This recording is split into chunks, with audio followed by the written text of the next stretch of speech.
Good afternoon. I'm Jen Wilson. Welcome to HR Huddle from Convergence Coaching, and I'm here with my really good friend and business partner, Renee Moelders. Renee, hello. Hello, Jen. Glad to be here. Happy Monday. Yeah, to you too. Yeah, I'm happy to be here too, and we're just hitting our stride now at Convergence Coaching in our second busy season.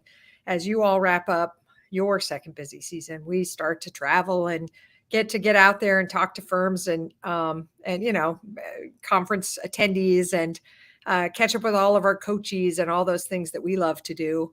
And one of the things Renee and I were talking about related to talent management and really the HR function is just how critical our tone setting is. How the words that we choose to use, the phrases that we use, can really impact the success of the people that we're coaching and also affect the culture of the firm and affect the feeling that we're giving about people to other people. And so Renee, had the bright idea that we would cover this at HR Huddle. She was like, man, the power of words and phrases and how sometimes what we say doesn't match our intention and how it can sort of screw things up. And so we thought we'd talk about that today. And I'm going to start by just giving an example. And the example that I'm going to give is one that Renee and I commonly correct and others as we're trying to counsel them on conflict management or coaching people in performance. And it's the very difficult discussion of behavior or mindset. And sometimes in HR, we call it attitude. When I'm performance managing somebody, I might not be an HR person. I'm just out there on the line doing the work. And I say, gosh, you really have a negative attitude. And I approach somebody with trying to address that. And we would say, man, don't say attitude, because attitude is so close to the chest, so close to the person's. It's sort of saying like the baby's ugly or something. It's really very personal. And it's arguable. How do we know what their attitude is? We're not inside their head. All we can do is look at behavior and the feeling they're giving off. And so that would be one of the words that we would always coach and counsel not to use. So Renee, come on in here. Well, Jen, it's just not very specific too. I mean, when someone says to me they have an attitude issue, I always want to talk about, well, what is it specifically that's not working? Is it that they are grouchy? Maybe they're grumpy, and people approach them and they're like, get out of my office. I don't have time for that. Or are they like sitting back all the time and not really getting engaged? Or are they like being smart?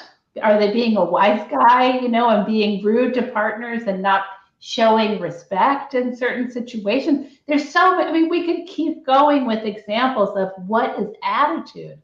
So we really have to get to the specific examples of what is not working. And, that would be the first question that I would ask. What is it? What is the attitude? Tell me more about that. And then, I would probably start with, please don't say that word. I wouldn't start there. Yes, because even if it was you have a grouchy attitude or you have an arrogant attitude, the word attitude just those are fighting words. And we're going to get into an somewhere, or a complete offense or a meltdown or crying or something, and none of us needs to generate that on the other side of the conversation. What we're trying to do is engage in collaboration, and offending somebody at the beginning of that collaboration isn't the way to go. And Renee, you just really reminded me of another, don't on the word side or the phrases side. And it's really about specificity. We have so many throwaway phrases we use. So you really need to improve technically. That's a good throwaway phrase that we say. She's just not technical enough. Or improve your technical skills. I love that we're kind of honing in on it being technical, but that's not specific enough. What about the technical skills? Is it related to a specific type of return? Your partnership preparation skills on the tax side aren't working. They're not what they need to be. Or your review skills, when you're reviewing estate and trust returns, you're not providing enough specific review comments, or you're not writing enough in the review comments. I mean, what is it that we have to improve technically? Or Is there a specific thing I should be studying or a specific course I should take? I hate when we tell people improve technically with no other clues. And then they come to us for help and we're like, boy, we have 10 questions before we can help you. And the same goes with improve your people skills. Well, or be more professional. That's another one. Come across as more professional. And what does that mean? Is that dress? Is that I'm like looking like I'm rolling out of bed in the morning? I'm kind of like rumpled and wrinkly, or maybe my clothes don't fit? Or is it the hair? Or is it facial hair and like the neatness of my appearance? Or is it something to do with my communication? I mean, we could go in all different kinds of directions with that. So it's not specific enough. And by the way, very, very offensive, because we call people professionals in the CPA profession, which we're not big fans of anyway, Jen. We like to say client-facing team member instead of professional, because we think admin people are professionals and operations people and marketing people. But anyway, we call them professionals. And then to say someone is not professional, it's immediately like a punch in the jaw. It's very upsetting and offensive. Yeah, unprofessional, unethical. Anything is probably going to get you in trouble. So we just have to watch those, and then they're not, as you said, specific enough. When we're talking about somebody's image, like their look, we call that image, your professional image. And we have ways of describing what we're supposed to be going towards, something like, a sharp, crisp professional image. You need to look fresh and crisp and sharp, or something like that. And so that can help us then if somebody is not consistently preparing for their day, either on camera or coming into an office or going to a client's location or whatever it is, as opposed to just, we want you to, improve your professional appearance or something, that when people say that to us, we have to say back. If a leader asks us to coach that, we'll say, well, could you guide us on what that is? I mean, sometimes it's the dress, sometimes it's the grooming, sometimes it's the fit of the clothing, sometimes it's the background, or, the fact that they're wearing a ball cap or a hoodie and you can't see their face fully, or they're not front lit on the camera. It could be so many things that we just, specificity matters. Very true. Well, Jen, I wonder if we should back up a little bit, because we dove right into it. And, where you and I, as we were brainstorming on this, we're talking where we kind of started, or we ended up getting ourselves grounded, is that HR has to really care about these human beings who are a part of our firm, and they're flawed, and they have their things that drive people crazy, or they have their areas for improvement. But ultimately, it's our job in HR to help these people get better.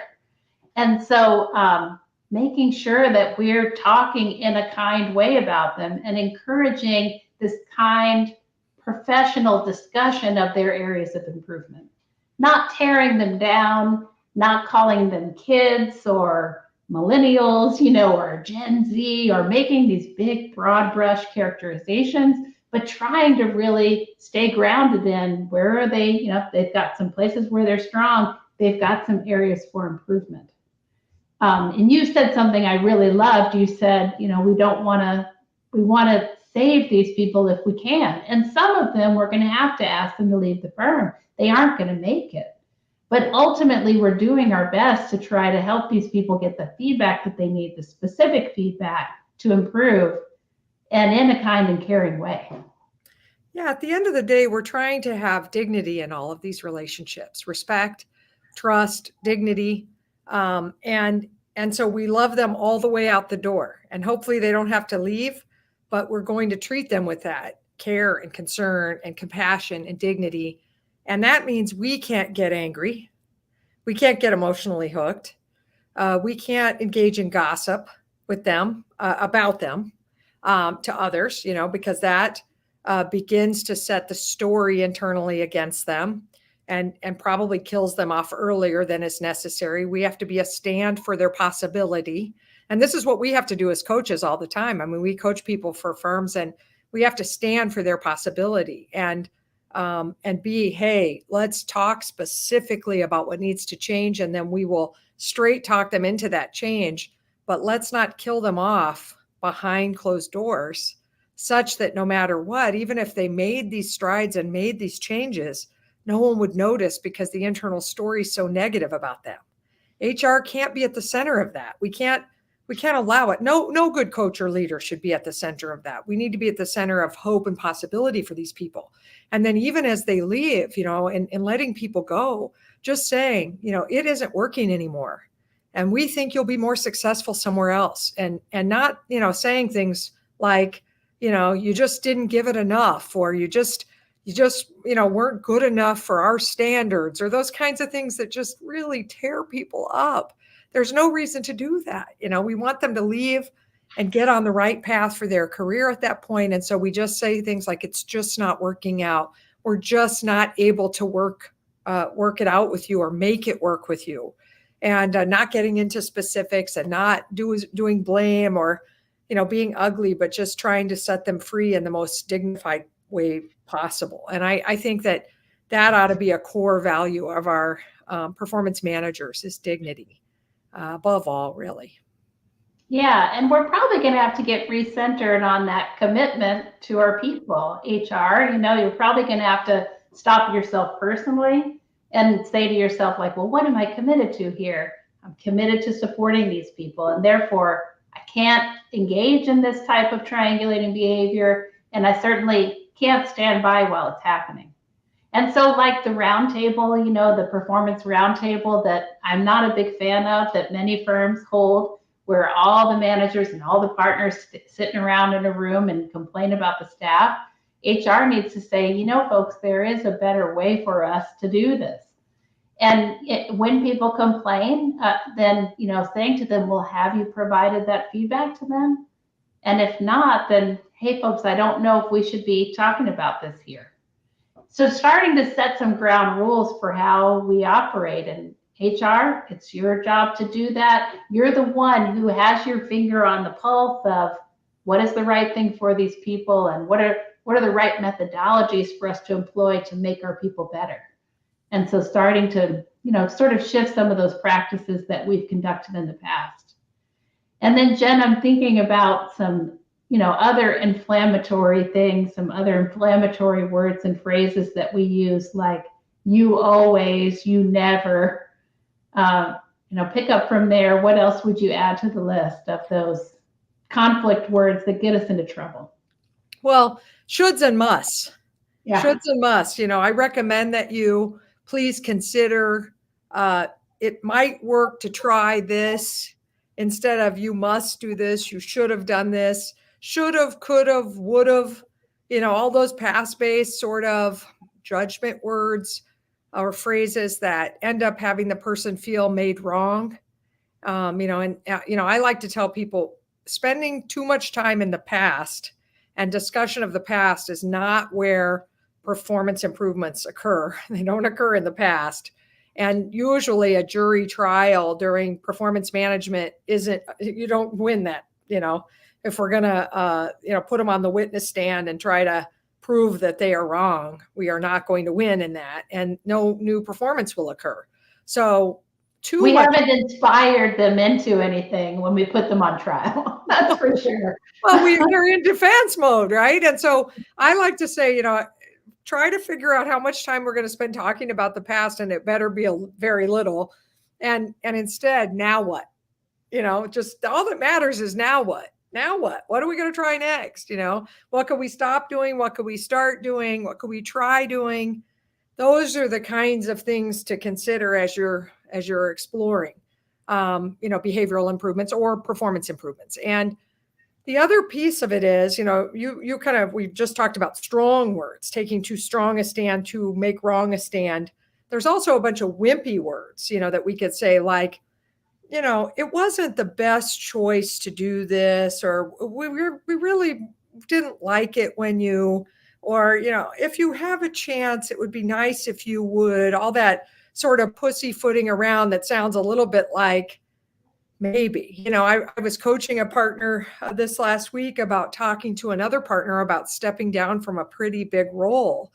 And we were going back and forth with some possible talking points. And it sounded like this partner was going to really make it sound very optional. And it wasn't optional. It's not optional, so it just sounded wimpy to me. And I was worried that it would be misinterpreted and that the person would basically say, I hear you and I choose not to, and I'd rather stay. Thank you very much. There's no choice, so I was working on the words, and I was saying, we have decided that it is time for you to step down with this cycle, and we are not going to back you for reelection in that role. And, we would prefer for you to make that decision and announce it yourself instead of us having to get the partner support to have you step down. One of them will allow you to, do it with more dignity than the other. And, but this isn't an option. Either way, we're not going to have you continue in that role through the next cycle. And, that's about the nicest way you could say something very hard to say, but you do have to say it with enough strength that it isn't misinterpreted and you don't end up with the result that you have to have. So being too weak or too strong, both are an issue.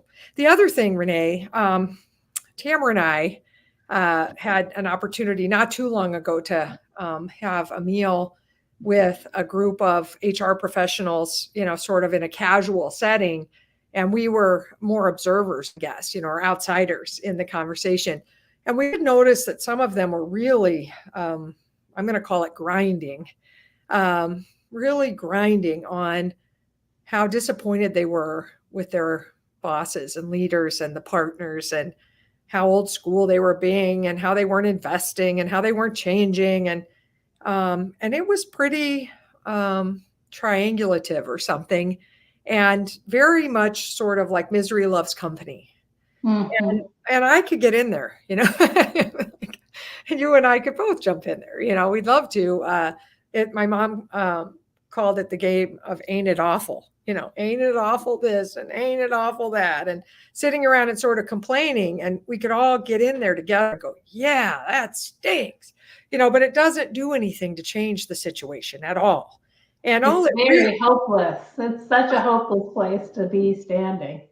And also like demoralizing to self and to others, right? So here we are gathered to try to generate innovation and solutions and collaborate and strategy and make change. And then, we're sitting around playing ain't it awful. And that happens a lot, by the way. That's not just HR people. I mean, you get any strategy group together and they can make the mistake of spending all their time pointing out problems instead of solving them. And so it's just something to be conscious of, that we don't need to sit around and play ain't it awful or complain or problem point out. That's not really productive, and it doesn't increase or enhance our own mojo, and it spreads like negative dark dust all over everybody, and we're all dragged down by it. And instead, we need to be thinking about how can we focus on possibility and opportunity and wow and what if, and not, gosh, there's all these problems. And I'm not saying we hide the problems, but just be careful what percentage of our time talking with one another, even friends, that we spend complaining.